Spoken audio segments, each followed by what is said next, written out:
accessed the podcast of Oa. Located deep within Sector 14845 and powered by the Emerald Light of Will, the podcast of Oa is your guide to the Green Lantern universe.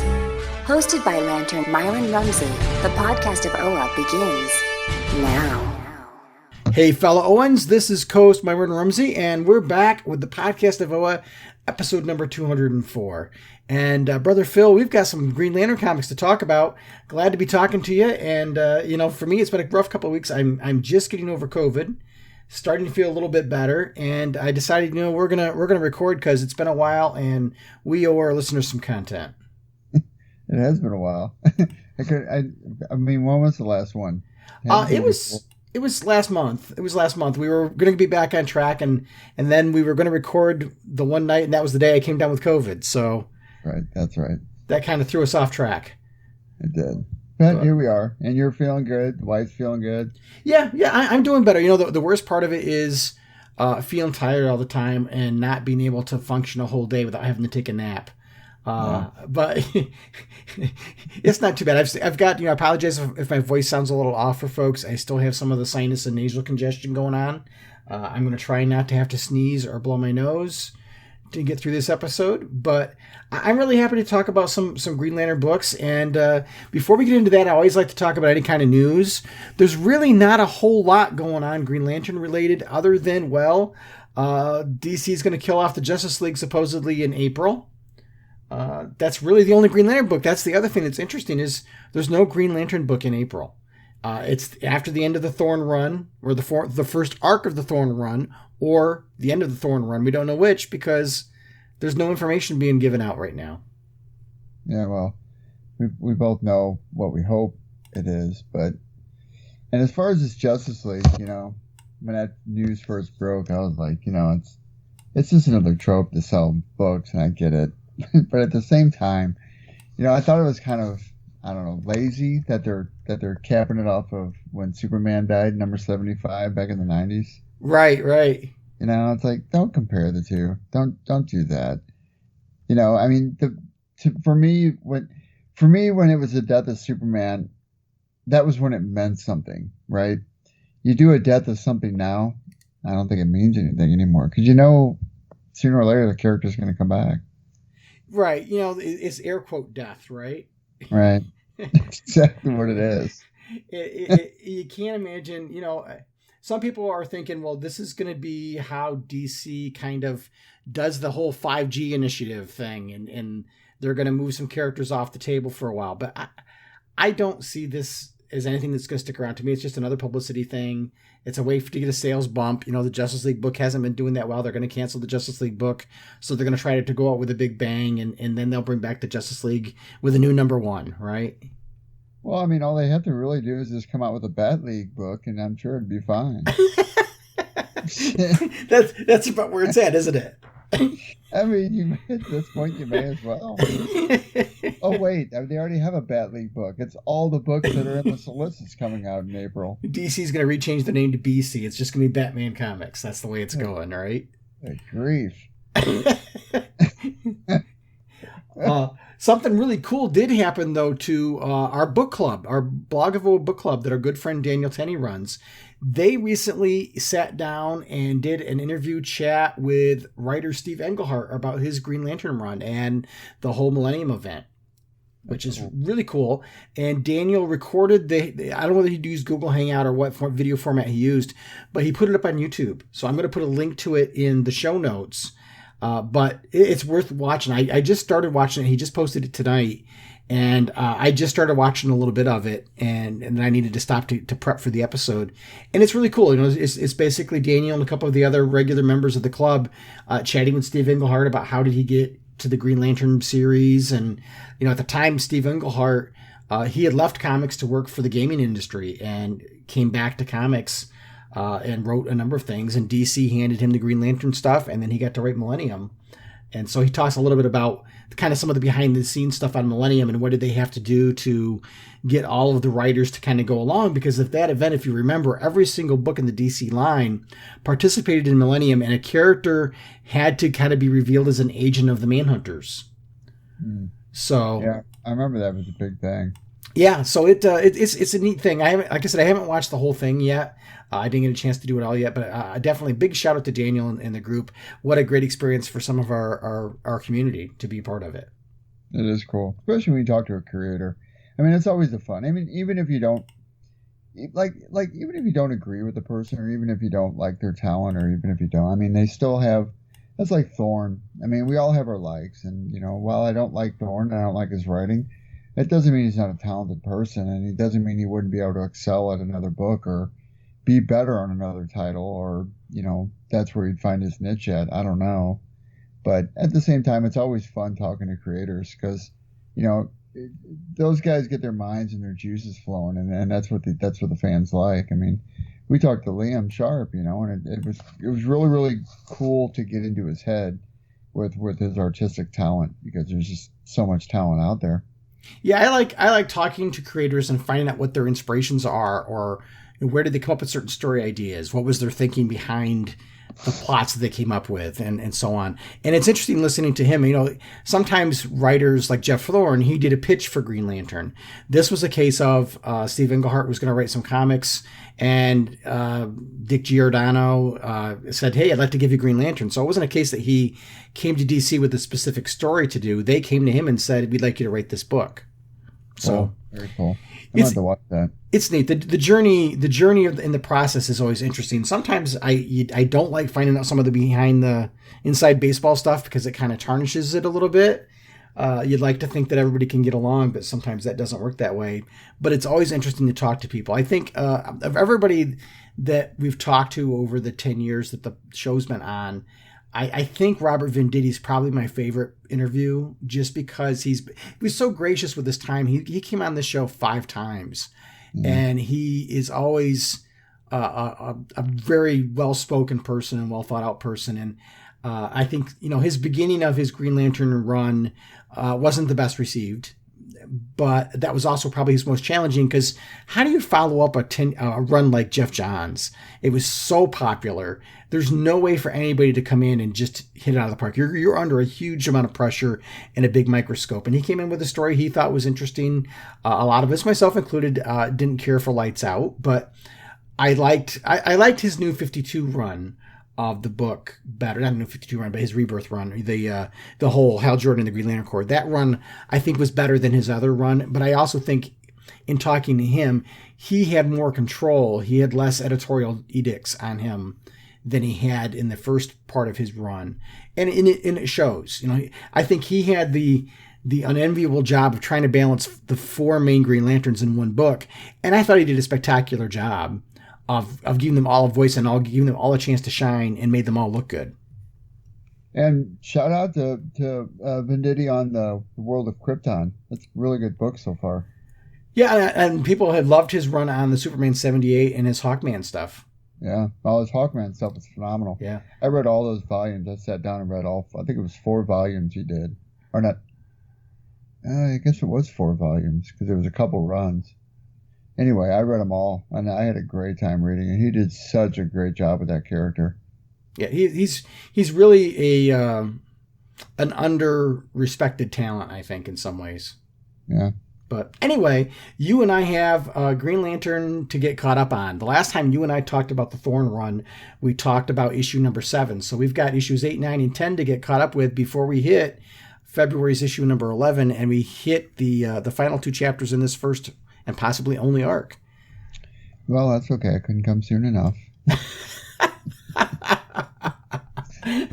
So we'll be back in a couple minutes. We've got a Know Your Core segment to do, and then we'll be talking about Green Lantern. Listen up, Lanterns. It's time you took the oath with Green Lantern John Stewart. In brightest day, in blackest night, don't let the podcast of Oa escape your sight. Let those who worship evil's might beware my power. Green Lantern's light.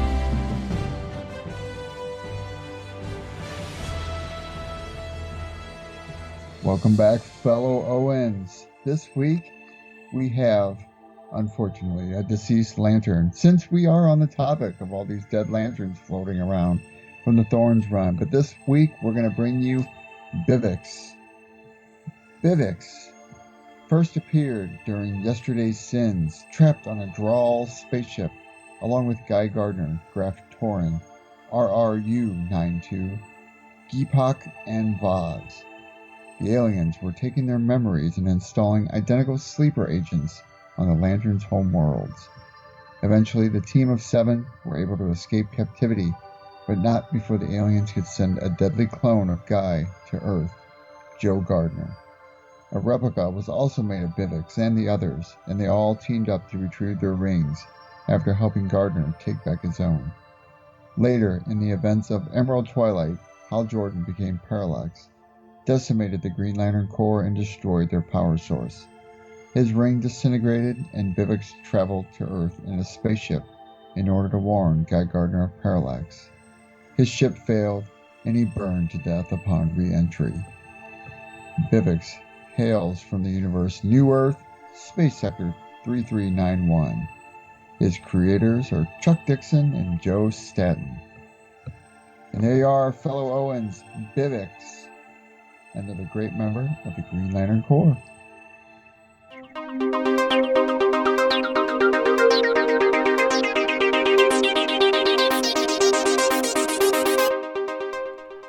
All right, you guys, I'm glad to be back and talking about some Green Lantern comic books. This time around, we're talking about Green Lantern number 8, 9, and 10. So rather than chunk it into individual issues, I kind of thought we'd just start from 8 and go all the way through 10. What do you think, Phil? Yeah, that's great. So, we like I said earlier, we don't know what's happening with this series. We know that sales-wise, it hasn't been doing all that great. It hasn't been doing all that awful, from what I can tell. It's browsing around the 30,000 issue area, so to speak, from what we can tell. But sales numbers are hard to come by. But it was interesting when April's solicitations came out, there was nothing listed for Green Lantern, not a mention at all. And I don't know whether, it could be a number of things. It could be they're doing the Death of the Justice League, so it makes sense not to have a Green Lantern book because supposedly Green Lantern's dying. So maybe they take a month off or whatever until that happens, or maybe they need to give Jeff Thorne and the writer or the artist time to get ready for the second part of the run because maybe they weren't sure they were going to renew it, or maybe it isn't being renewed at all. Or maybe we're getting a new creative team, or maybe it's being canceled, or who knows. But the one thing we do know about is we've got some issues left. This issue number 8, starts out with kind of I don't want to say a retelling, but it feels like a retelling of the origins of the Omniverse. We're talking about the source, and before everything, and before life and death, and matter and magic, out of the dark came the source. And the term the source is going to be important because later on, John sees the source. So it seems like there's some high concept that's going on here that Thorne is trying to do something with the origins of the DC universe. I'm not sure how I feel about this kind of, to me, and I haven't figured out how to parse it with the Jeff Johns origins of the white entity coming to Earth and spawning the life in the multiverse that way, versus how this seems to be. Do these go hand in hand? Is the source and the white entity the same thing? We don't have enough information to really know. I'm still a little bit confused about the ascension thing. So he ascends, which, that's a comic book thing. I get it. But at the same time, we've been around the Green Lantern Corps for how long? We've never heard about any kind of ascension. Right. He implies to me, at least, that what's happened with John is he's already ascended, but that the Guardians tried to hold John Stewart back for some reason. And it makes it sound like the ascension had nothing to do with him becoming the Guardian, back during Mosaic when John Stewart became a Guardian, that this is something different. This is something more. And my only real problem with that is when this series is over, how does John ever go back to just being John again, unless he's going to give up whatever abilities and powers he gets by being ascended? And that's so terribly predictable. Yeah. So I don't know how I feel about it. I understand this is the story, this part of this half of the book. This is the story that Jeff Thorne wanted to tell. Whether it's to put John in something and make him something more than a Green Lantern, or if it's just to show why he's so important, I'm not sure. and we're 8 issues along at this point. I it's funny, the cover of this issue says, "Who is John Stewart?" And when I got done reading this issue, I was like, I'm not sure I know anymore. Right. Yeah, you're right. Interestingly, though, the one part I do remember about this book, number 8, is the storyline of the Young Guardians from Morrison's run. Right. So the John half basically comprises of John, rescuing Kilowog and getting him out of that situation that he was in. They go to the planet Enactus and they rescue the Green Lanterns that were there, and all the while Lonar is trying to talk to John about saying, you've got to not be involved in this minutia. There's bigger things you got to think about. And John is kind of putting him aside and dismissing him throughout the whole process. And they rescue the people, and that's kind of how it ends. And then John is forced to choose between the battle there and the battle that's kind of taking place in some other plane of existence with the Lightbringer. The ultimate being, or wherever he is. Right. And so basically he flies through that whole thing and sees the Lightbringer thing there. And then you see Isak sitting there on a chair, kind of like, we've seen New Gods sit in before, those kind of thrones and so on. And Isak is another one of those another one of those New God characters that's kind of a lesser known character. Looks nothing like he did in the comics. In the comics, Isak was one who was horribly disfigured, and that's not what we see here. But yes, then it jumps over to the Joe Mullane story, and we see kind of it starts out where we see Caius and Nemosini talking to the Guardians, and you see the assembly of Guardians, and you've got the Guardians, the Templar Guardians, as we've traditionally seen the Guardians, but then behind them you have the Young Guardians from the Morrison run, and they merge together, which is kind of interesting. Mm-hmm. I like the fact, I appreciate the fact that he didn't blow off the Morrison run, that is still relevant. Here he kind of wraps it up and blends those two sets of Guardians together. But then we get the whole, we're finding out that, gosh, the Guardians were behind it, and big shot. Yeah, exactly. It's another retread, which is unfortunate. And I think the thing I struggle with the whole thing with Joe Mullane here is that, okay, she's struggling with this situation she's got, and there's all of these Green Lanterns who have been depowered that are on Oa, and they, of course, they're Green Lanterns, with or without their rings, they're Green Lanterns. They want to be involved, but nobody's debriefed them yet, so they're understandably kind of ticked off that nobody's brought them up to speed, and what can they do to help? Right. And Joe Mullane tries to lecture them about, you people can't be serious with this stuff right now, can you? Like, I don't have enough on my plate. Now I got to deal with you people. I will say this: the way they wrote Joe Mullane is, she's got that proverbial chip on her shoulder, and she doesn't put up with any crap, man. She really dishes it out. She dishes out a lot of crap. Yeah, if I'm glad I wasn't there, I would have kind of slapped her. But because these guys, they don't know who she is. She hasn't earned their respect. These guys are warriors that have faced things that she's never even come close to facing, and she's keeping them in the dark. They haven't been debriefed in any way, shape, or form. And then she finally decides, let's let them know what's going on, which I thought was kind of crap. And she's complaining about how hard it is. Well, again, gosh, there's a Green Lantern on Earth that could probably be helping out right now, but nobody seems to remember the Hal's out there. Sure. Nobody seems to remember Hal's out there. Right. I'm like, if this is so difficult for you to manage, if you can't manage this stuff, then, I know Joe Mullane doesn't know who Hal is, but Simon Baz is right there. And last they're having conversations off panel, which I think is such a cheap tactic. You mean Simon Baz? The resurrected Simon Baz. Yes. But when she turns to them and tells them to get their crap together, I'm like, lady, you don't know what you're talking about. And then we get the big reveal that Nemosini is part of it. And it's funny because here you get the impression that she's still kind of one of the air quote bad guys, But as we find out as we get to issue 9 and 10, she and Koyus kind of double crosses him. So whose side is she on? It's a little, I don't know. But that was issue 8 in a nutshell. And then when we get to issue 9, John goes off and deals with the Lightbringer thing, and it isn't much of a threat. I mean, he kind of takes care of the Lightbringer and nothing flat. So face off against Esoc. Yeah, I don't know.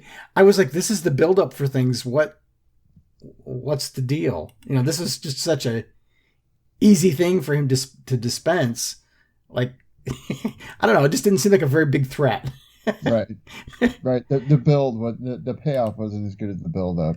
Right. I mean, we're getting all this, this is a threat bigger than the cosmos, and you need to drop taking care of your Green Lantern buddies to go take care of this much larger threat, and he's not much of a threat after all, is he? And then it's irrelevant anyway because he gets knocked on his can. Right. I don't know. It to me was a bit of a letdown. That's all. And we do get a nice flashback for John, and we see him in high school, which I thought was kind of neat. I like that because my biggest criticism of Jon Stewart is he's not a fleshed out character. Like he's very one dimensional, rigid. Yeah, very rigid. There's it's hard to see a character there because he's always portrayed with the stoicism, and so it was good to see kind of the humanity of Jon Stewart a little bit, at least for a panel or two. Mm-hmm.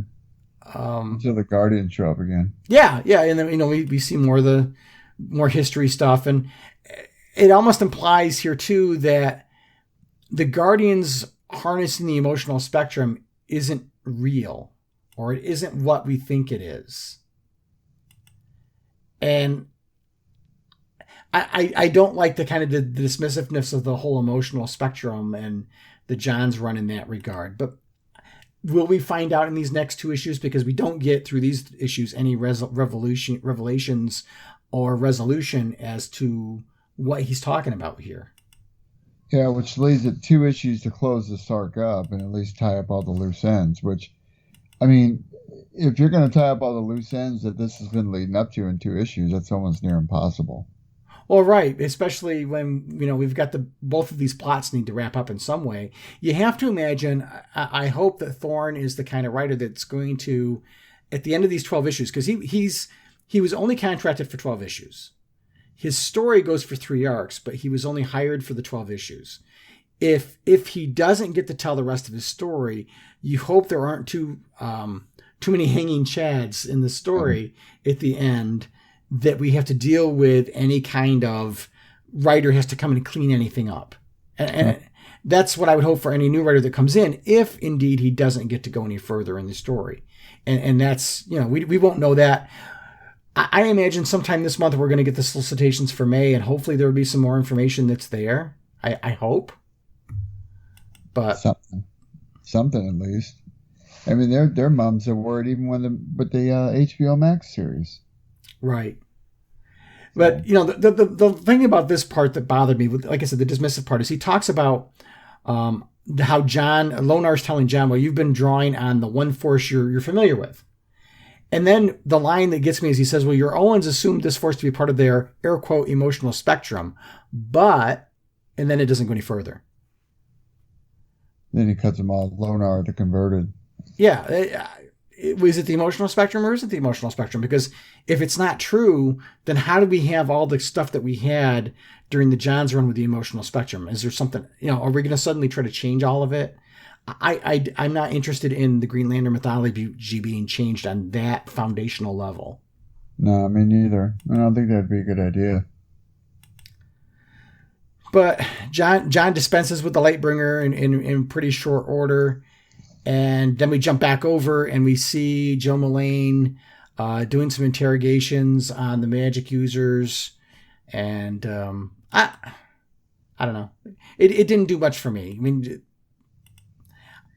I just didn't find it too terribly interesting. We're getting very little information out of this. It's moving a little bit slow. It's all about interrogating the magic users. And I don't know. It's interesting because when we get to a point and she's kind of defeated, we see Jo Mullein fall to the surface of Oa, and she loses her Green Lantern abilities. She goes back to human clothes. And I don't know whether did she just get her concentration depleted to the point at which she couldn't focus and use her ring? But then why didn't she have her ring back on at that point? But then is it because her ring ran out of juice? Because I think the last time we saw them talk about her power ring, it only had 20% power. Well, but then she gets it's back on the next issue though. Like right. Right. And it's not only back on, but she's like powering up all the Green Lanterns in their Right. bad Iron Man outfits. Yeah. So where did that gap go? Right. And then, Koyo shows up with a giant squid on his head. Because why not? Right. And they're basically calling him the anti-Guardian at this point. And artwork wise, both those issues, Tom Rainey, Marco Santucci, I felt the Santucci stuff was stronger than the Rainey stuff. But again, that's all subjective. It's art, right? Now, do you think exactly? Now, do you think it's Koyos or is it Ganthet? Is it I think it's Koyos. I mean, the way it reveals itself in issue 10, we learned that Nemosini all along has been protecting the actual Guardians. They weren't really as nearly dead as we thought they were. That was all her doing. We find out a bunch of reveals which seem rather like, let me pull this out of my backside, But we get to issue 10. The one thing I got to say about issue 10, I thought having Chris Cross come in and do the artwork instead of Tom Rainey was better. So visually, I thought this issue was one of the strongest in the series. I have to second that notion. I like this one a little bit better. Yeah, and issue 10 is a little hard to. You don't know what's going on, so it's a little bit difficult to read in the beginning because you're not sure what's going on. You see John, and he's got this helmet, and he's in this what turns out to be an alternate future, and it's his future state that we see him from the Future State book, only a little bit further down the road timeline wise. And we see that future, and then it jumps to another future where John is almost Parallax-like in this one, in that he's brought back Katmatui, he's brought back Emanita, some of the Green Lanterns that have died, and he's basically reviving all these people who died. He's making it better. He's trying to fix all the wrongs, which is a very Parallaxian thing. It sounds familiar. Yeah. And you get that, and he talks about how, he consumed the Godstorm. What's happened when the Lightbringer was defeated is it unleashes all of this energy that only he can really absorb. And now John is at a crossroads, and he's got to pick it's a basically pick your fate book at this point for John. And he's got to decide, well, what is my future going to be? And Lonar goes on to really say, well, you need to pick your air quote future state, which at least I thought, well, of all the books in DC's line, this is the one book that's really kind of tying back into its future state stories. Which isn't a bad play. I mean, at least it shows that there was a purpose for him. Yeah, at least it doesn't seem like such a throwaway. Mm. I did enjoy seeing Katmatui back. Yeah, me too. It's funny though, John is bringing back all these characters, and people are saying, see that, all those characters that you were complaining about could be brought back. But if that happens, that is so much hypocrisy, because one of the things that Thorne said in the beginning was, I hate the death in comics that mean nothing. If somebody dies in my books, they die. So I don't anticipate these characters coming back. This is just one possible future that John could pick from. John's got multiple traits or multiple roles that he could choose, and he has to decide. That's where he's at. And they talk about, sage, lord, soldier, savage, and they show some different versions of John. Is this going to come down to I'm going to sacrifice my power to reignite the battery thing? Gosh, I hope not, because that's so predictable. Or maybe he sacrifices himself and he becomes the battery. Maybe he becomes the source, because he talks about he's talking about I choose, and then he says at the end of his section of the book, I feel is that the source. I see everything. I see, and then he's looking and he sees the anti-guardian on Oa, so he sees that, and then that's how the book transitions plot wise. And this is basically, this part to me is the whole section on Oa to me is kind of a mess, because you've got all the magic users, you got the anti-guardian, nobody can hold up anything to them, and the Green Lanterns go to the armory, and thank gosh there's a whole bunch of Iron Man suits in the armory.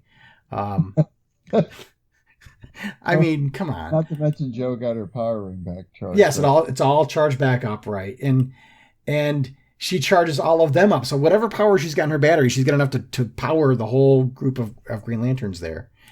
But they go to battle, and the Guardians show up. Oh, we're all better now. Nemosini brings them back. And then we find out that Nemosini is the one who forged Jo Mullein's ring. So Thorne is trying to tie the Far Sector story back into the Green Lantern mythos at large. And I haven't read Far Sector, so I don't know if this lines up with what happened in that book. Phil, did you read it at all? Did you read Far Sector? Do you know? Not enough to where I'd be able to distinguish a tie-in. Yeah, me either. So maybe some of our listeners can tell us how that might fit. It just seemed a little forced. But anyway, the Iron Lanterns show up and they're fighting, and the United Planets are going to activate their people in a fight, and they go to battle, and you have this big, visually fun to look at battle. They're all going after Koyos.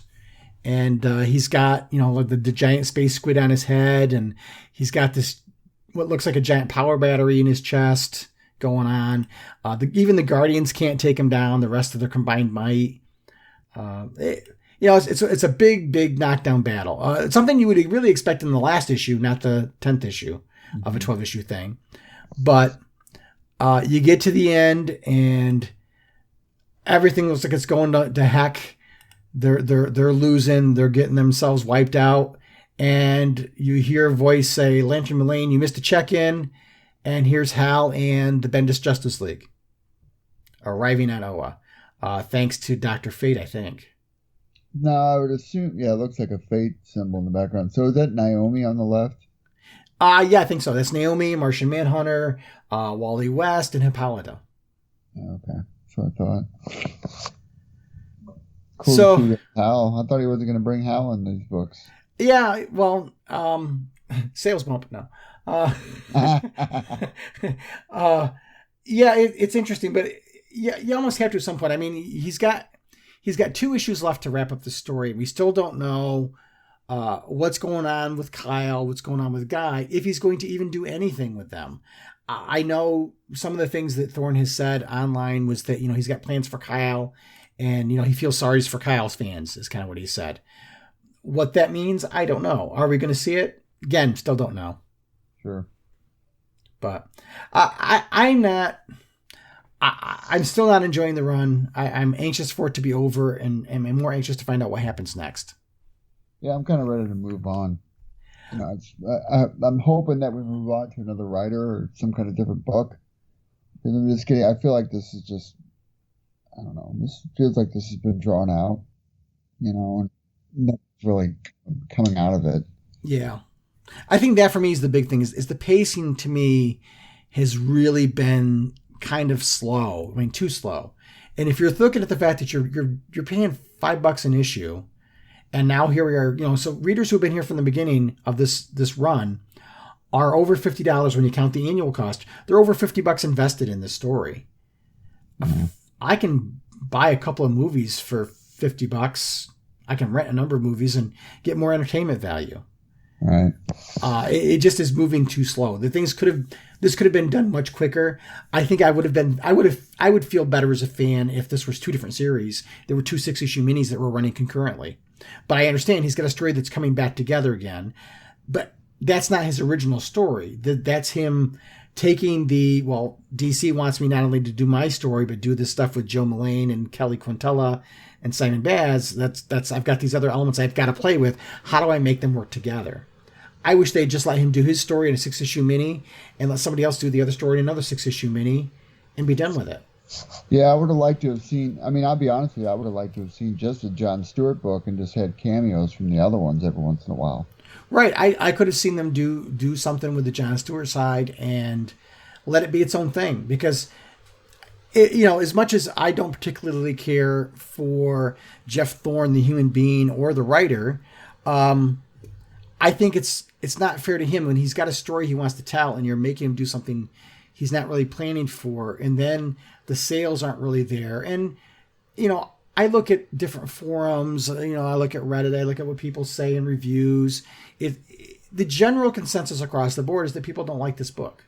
That's just the general consensus of things. There are some people that do, but by and large, people are like, when can this be over with?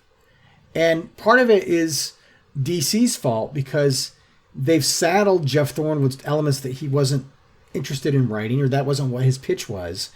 So you've given him more to deal with, and then you've got the divisive personality of the writer, who's turned a lot of people, myself included, off right from the get-go.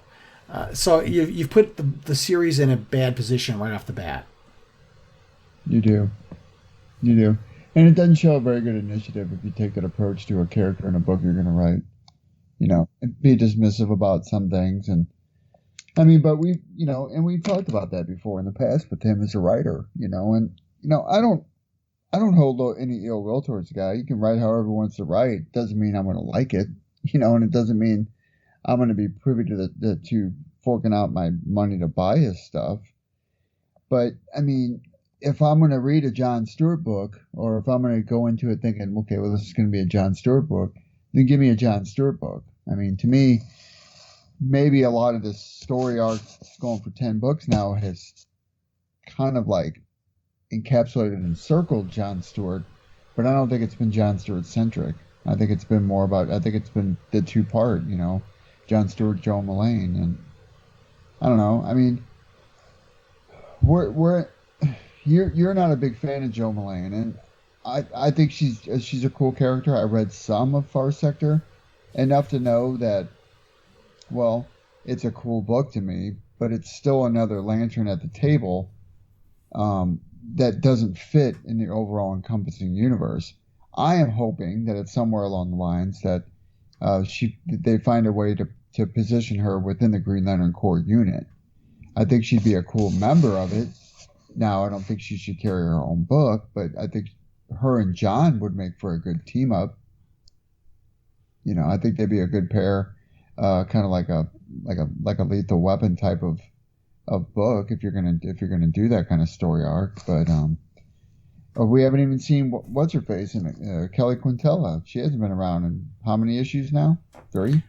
3. I bet you she'll be back for the finale. Sure. She'll be one of the things that rescues the day, right? Yeah, maybe she sacrifices herself for the greater good. we can only hope. Anyway, no, these aren't solid books, and I hate that this is happening to the Green Lantern franchise. It saddens me, but there's light at the tunnel because hopefully it's going to end soon, and they'll have something else for us that'll be better. Right.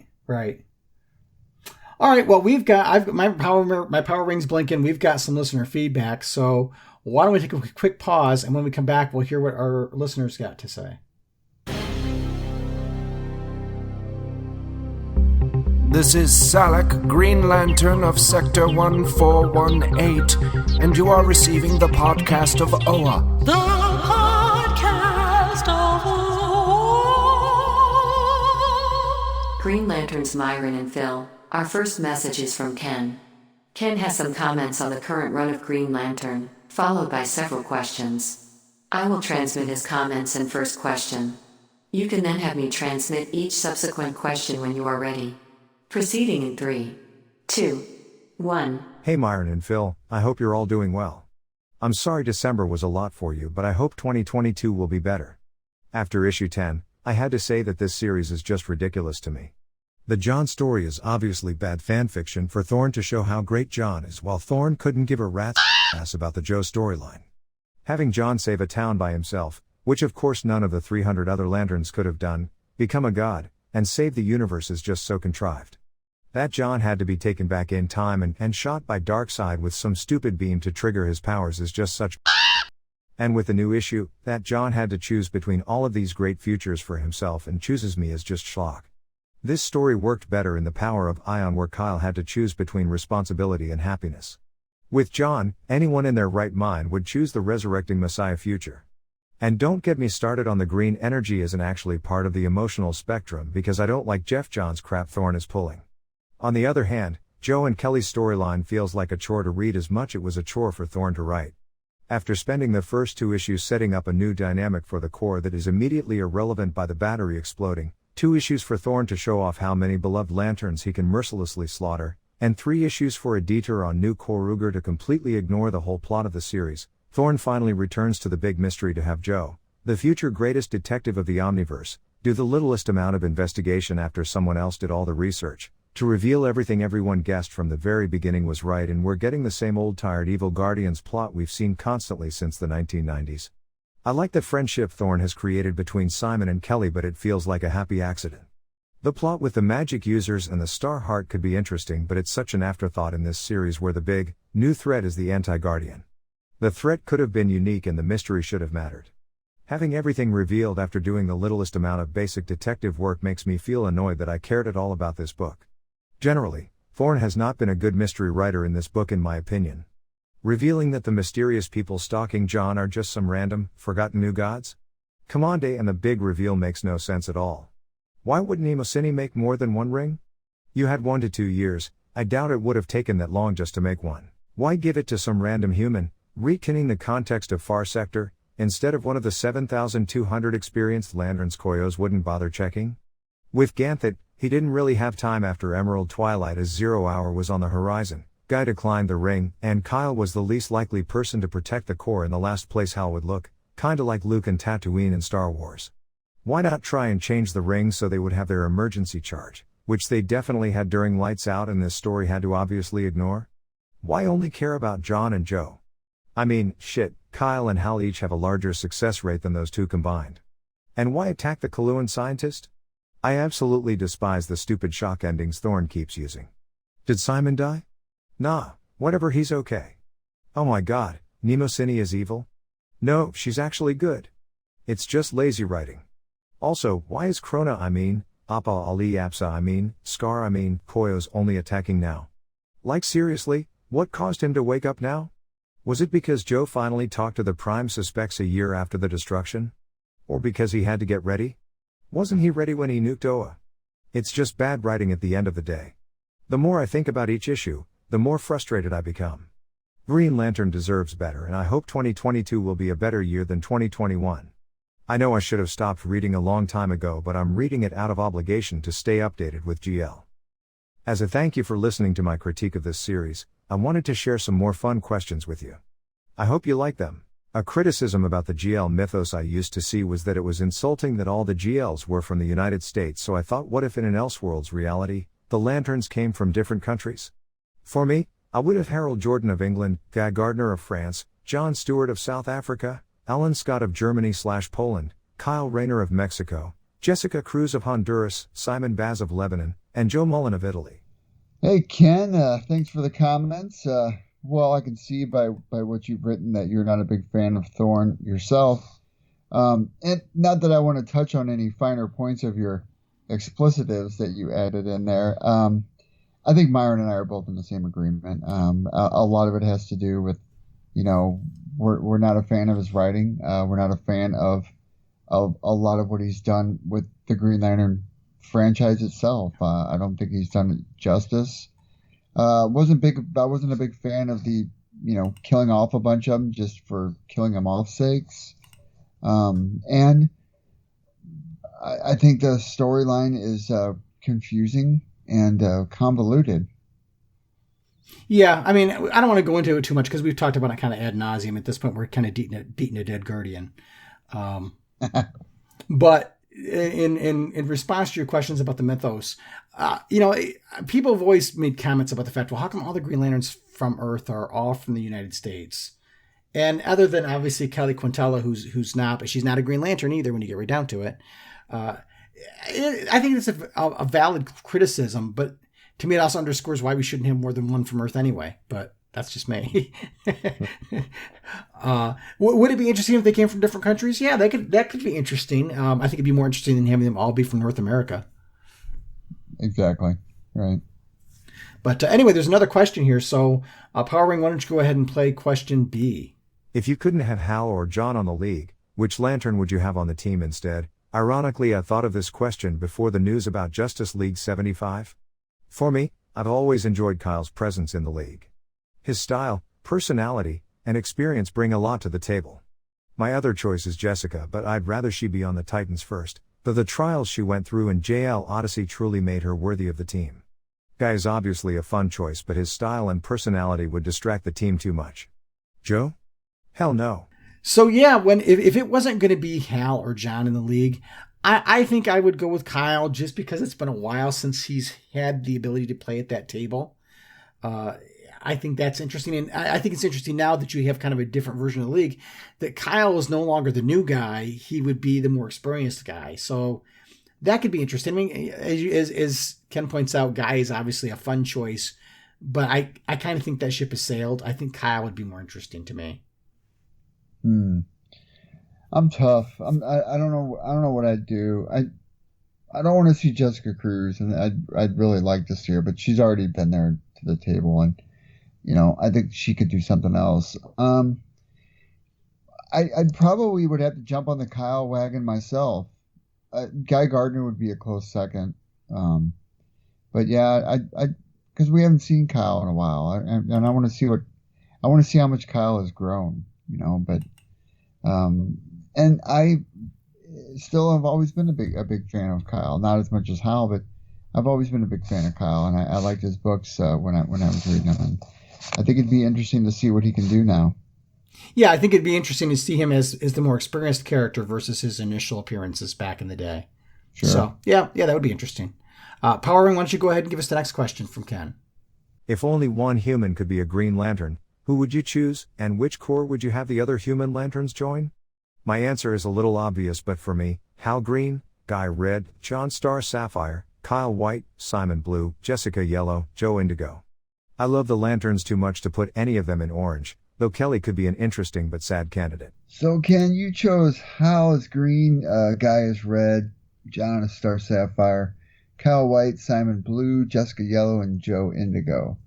A lot of what I'm going to reply is a reflection of that. I think they all fit.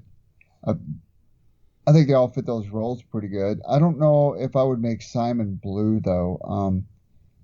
I don't see Simon as having the characteristic trait of having hope. But I don't know where I would fit him in as far as when it comes to the emotional spectrum. That's actually a tough one.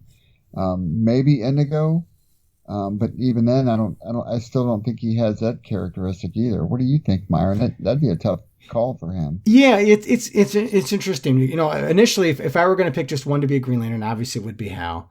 But I'm not sure if I'm forced to use the other characters and have them use them somewhere in the emotional spectrum. That's one thing. I always have liked the idea of John back as a Dark Star. Yeah, and that would be cool. And you know what? If I'm going to go out on a limb here, I'd say maybe Simon as the green and maybe put Hal on the blue. Maybe. I think Jessica as a yellow is a really interesting choice, just because if anybody would know how to use fear as a weapon, it would be Jessica. So I think that's really a natural fit. Joe for Indigo, I'm not sure if I would put any of them as Indigo, because from what we know about Indigo, you have to be a bad person to be an Indigo. Being Indigo is more of rehabilitation. You're not chosen because you're compassionate. You're chosen because you're incompassionate. Yeah. So I'm not sure where I would put Guy as a red. To me, that was always a natural fit. That I enjoyed it when he was a red and he was anchoring the Red Lanterns book. I thought that was such a great use of him. John, I don't know if I like him as a Star Sapphire. I'm not sure. He could be Indigo, and then you could flip Joe over to Star Sapphire. Wouldn't be a bad choice. Yeah. And Kyle, I did like Kyle as blue. The White Lantern thing for me, I always felt like it was so overpowered that it's not sustainable to be White Lantern. I think that's why DC, didn't go any further with the White Lantern Corps, because where do you go with it? From a just storytelling perspective, if you get a character that's just too powerful or can do too many things, you struggle with how do I make them have a viable threat, But I think anything could be interesting, at least in the short term. I think long term, Guy's a red, Jessica's yellow, and Hal's green is good. Those are good fits for me. Those are easy fits for me. The rest of them, I'm not sure. But again, if I were King of the Forest, I don't know as if I would keep some of the characters around in the roles they're in. Not that I would wipe them out. I would find other things for them to do. I really do like John as a Dark Star. I thought that was such a neat turn for that character that it got him out from underneath Hal's shadow, because the problem has always been that, and the same is true for Guy. When you go back to that era, Guy was never created to be a backup. That was never his purpose. If you go back and read Guy Gardner's first appearance, the sole existence for Guy Gardner is to show why Hal was the best choice. Because Guy would have, if Guy had been chosen first, Guy was going to die, and then the ring would have gone to Hal anyway. So that was the whole reason why Guy is even there in the first place. It wasn't until they wanted to create another Green Lantern that Julie Schwartz said, well, wait a minute, Guy is the backup. So then that's why he appeared in Green Lantern 87. It was just so he could get pushed out of the way so that they could give the ring to John. Right. But John was never created either to be the star of the book. He was always meant to be an alternate or someone to hand the baton off to for a while. And if we want John to stand on his own, he needs to have his own rogues gallery. He needs to have his own supporting cast. And every time they've tried to do any of this kind of stuff, it's always been, they tried to have him be an architect at Ferris Aircraft. Well, again, he's still operating under Hal. Make him his own thing. But if you make him a Dark Star, then you don't have any of that baggage that has saddled that character for a long time. Just my opinion. Good point. All right, next question. Would you rather have all the lanterns be on the Green Lantern Corps or on different corps? Before DC Rebirth, when Kyle was the White Lantern and Guy a Red Lantern, it was interesting, but I didn't like how detached and isolated everybody was. I prefer the idea that all the human lanterns are part of the Green Lantern Corps and have the same level of power.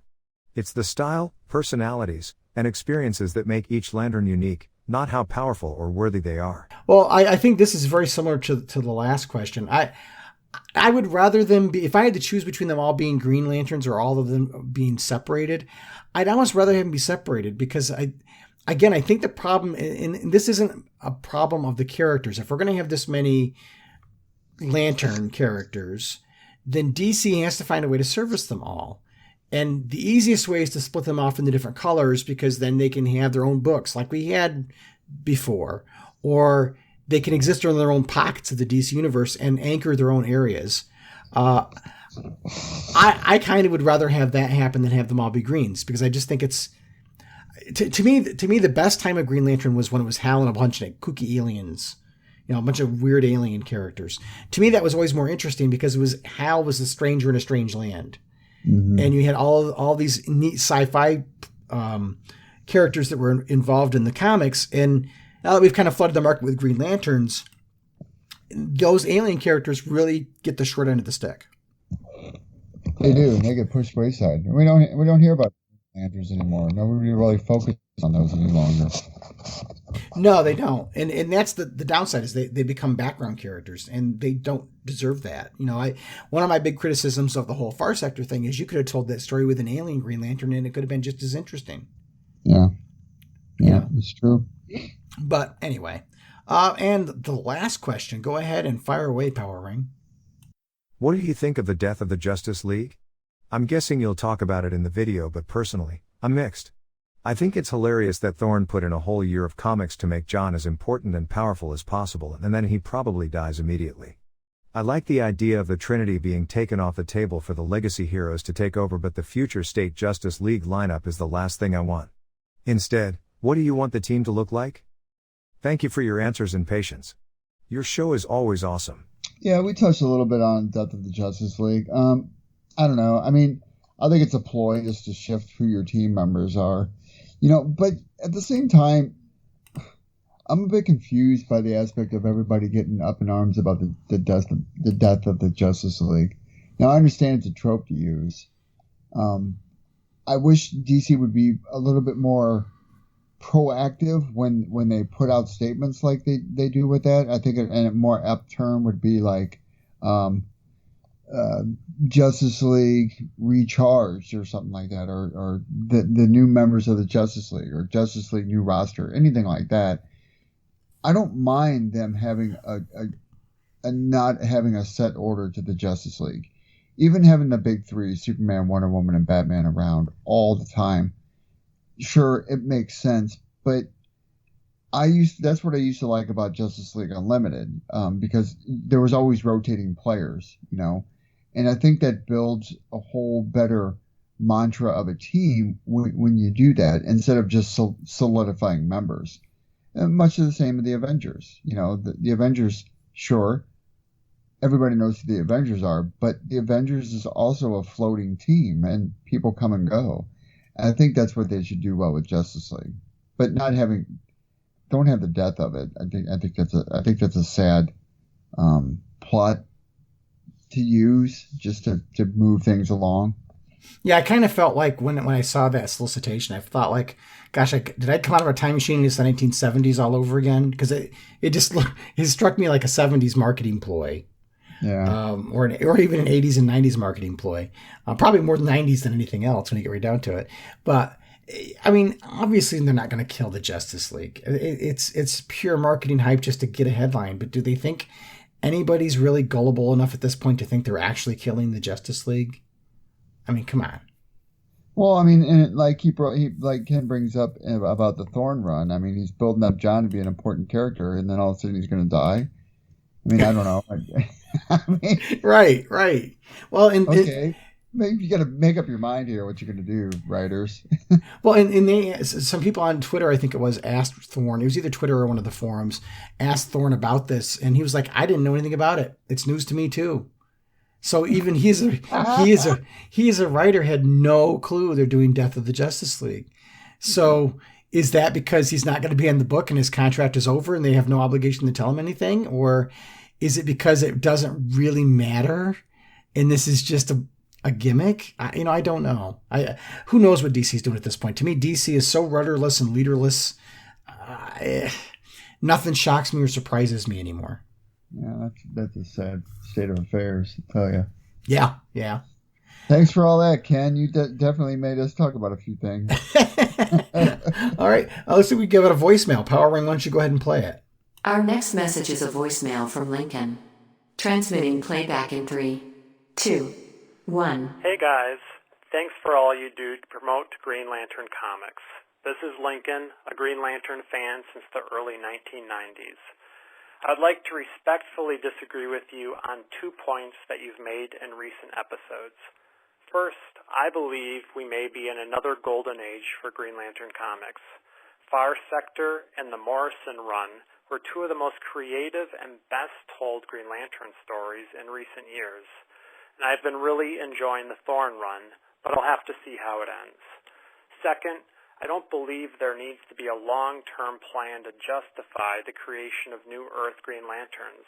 Guy Gardner and John Stewart were created as one-offs and only became beloved characters when writers other than their creators thought of storylines for them later on. Anyways, interested to hear your thoughts. Keep up the good work. Hey, Lincoln, thank you so much for the voicemail. We don't get a lot of voicemail, so I always appreciate it when people take the time to leave us a 1-minute voicemail on our Google line. I don't know as if I agree we're ready for a golden age, but I certainly don't have any problem with it. People thinking that we are. I did not read Far Sector, and the reason why I didn't read Far Sector was I felt like we've come too far to add another lantern to the mix, and this is another case of, okay, a writer comes in, doesn't know much of anything about Green Lantern, so let me create my own little pocket mythos.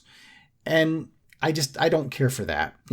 And sometimes when you try to take a pocket mythos and intertwine it into the main storyline, your main story arcs, it doesn't always fit. And, it's fans like you and me and, the hardcore fans that really, really they go at it, and before you know it, it's made Swiss cheese because there's so many holes that don't align with what we've grown to know from reading Green Lantern. Right. Well, and there's a whole group of people in comics fandom who just look at them as stories and they don't buy into the whole continuity of a universe kind of thing. That us, at least us older readers, that's how we were raised. That's how we think about comics. This is serialized fiction, so those chapters and serial chapters should all connect together in some kind of overarching fabric. But if people are enjoying it, that's great for them. It just isn't for me. I mean, and as we just talked about a little bit ago, yeah, Guy Gardner and John Stewart were created as one-offs. They've become beloved characters because other writers came along and created stories for them. But at the same time, we have to do due diligence to them all. We have to, if we're going to create these characters, then we must care enough to have created them in the first place. We need to give them a place to play, just not put them on the shelf. Right. And in all fairness, Jon Stewart really, really gained a lot of momentum from a generation of fans that grew up with him on the animated series. Right. And that's very true. It's overlooked a lot. I mean, I can't stress enough that, sure, him being in the comic books is important because, I still think he has a place at the table as a Green Lantern Corps member. But a lot of his significance, I don't think he would be as popular a character right now if it wasn't for the animated show. I would agree 100%. And I think part of the challenge that Jeff Johns had was he had those fans that came to Green Lantern and were expecting that version of John, and that version of John is not the John from the comics. Mm-hmm. So he tried to meld those things together to varying degrees of success. But I don't think necessarily that the animated series fans necessarily read a lot of comics. Yeah. But yeah, I used to like the Jon Stewart Shiara love interest with Hawkgirl. I thought that was kind of cool. Yeah, it was interesting. It was because you obviously expect Hawkgirl and Hawkman to be together, and so it was interesting. Yeah. But I don't begrudge anybody from enjoying stuff. It's just not for me. And when you talk about the Morrison run, I thought the Morrison run was goofy fun. It was certainly out there. It was just as divisive as the Thorne run in some regards.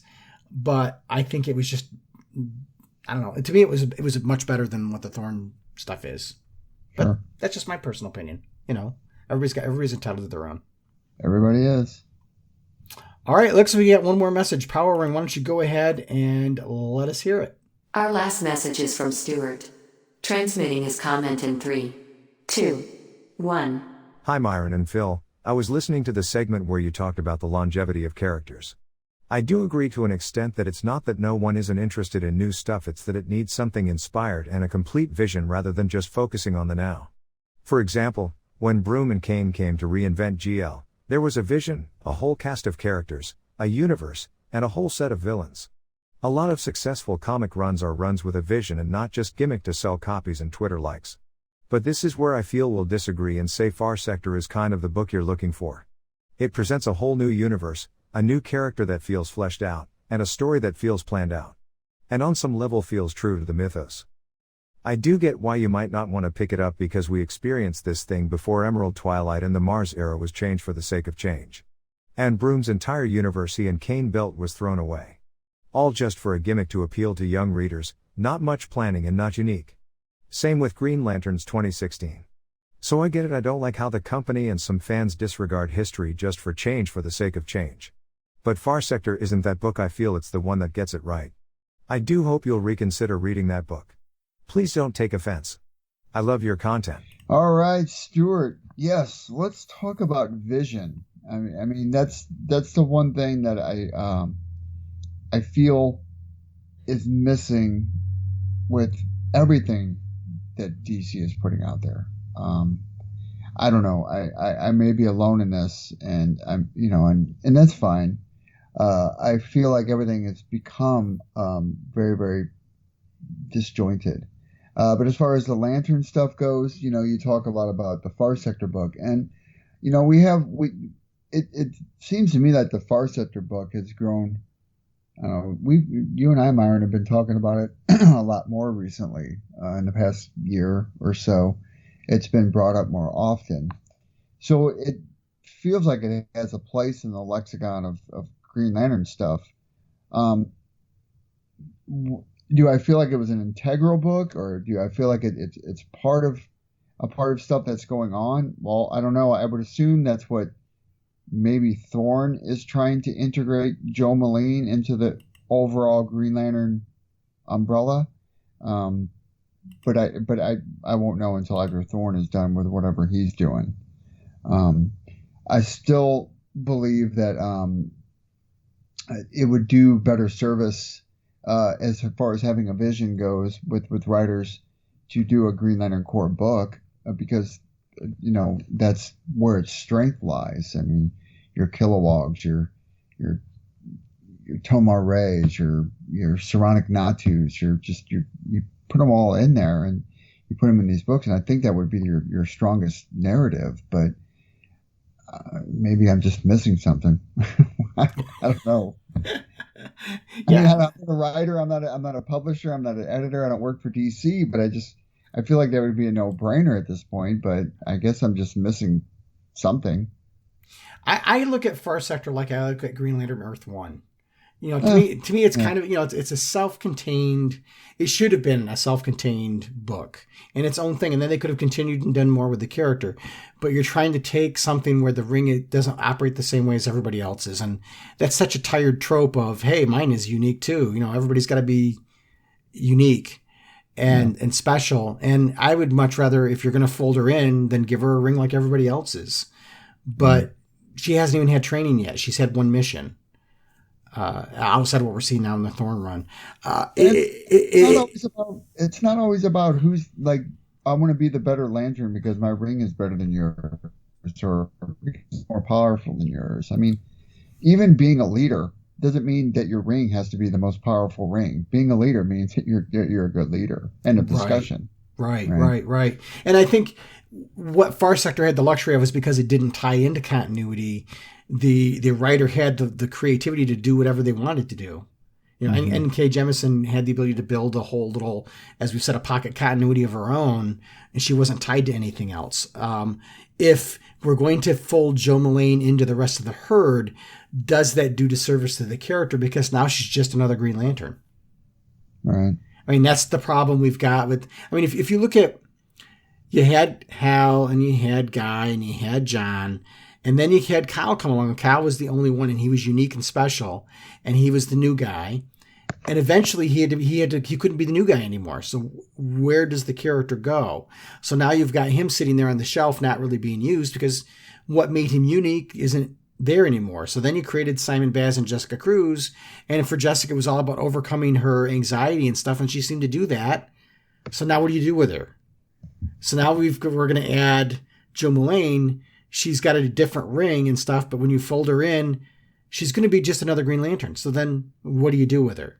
And I think that's where people are tired of creating more and more Earth Lanterns, because people, writers and readers, feel obligated to tell stories and read stories of those characters to the detriment of the larger core.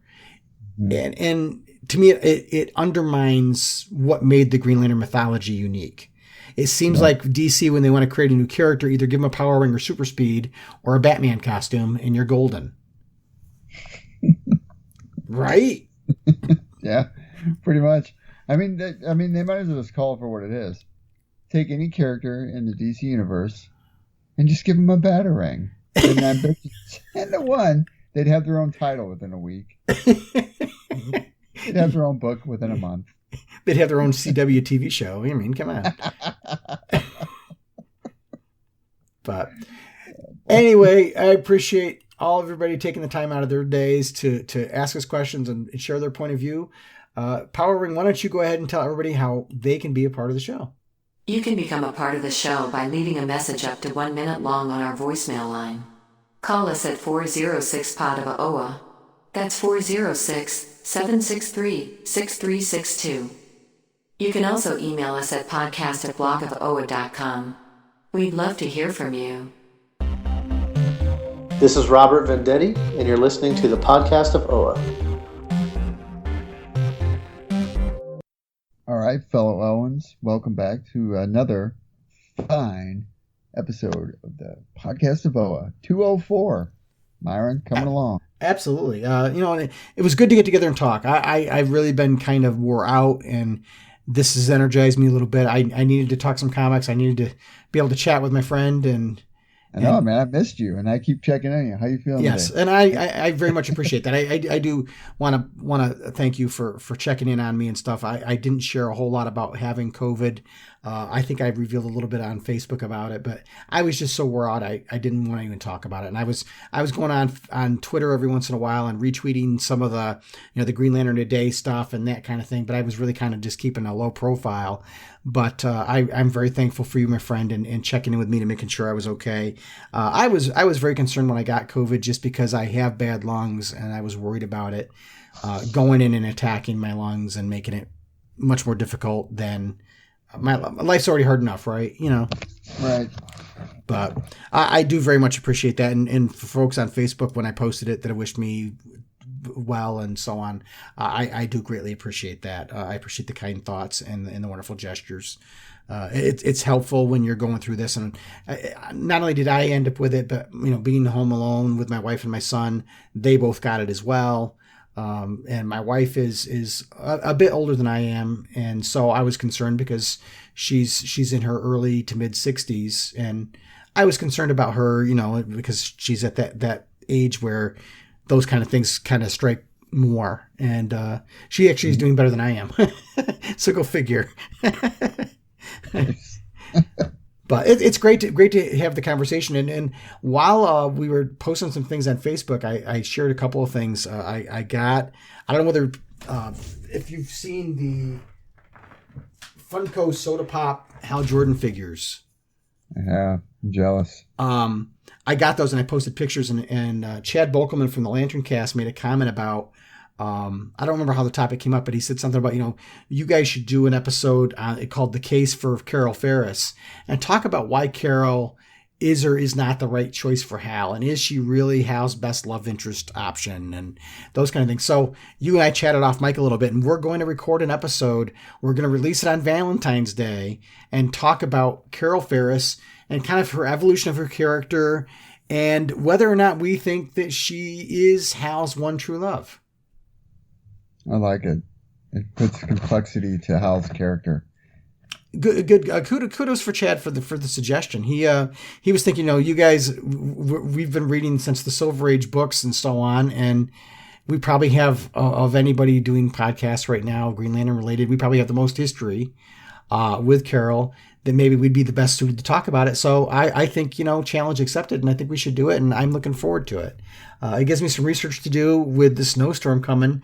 I'm going to have some time to dig into some of my back issues and really kind of do a little bit of a deep dive into Carol Ferris.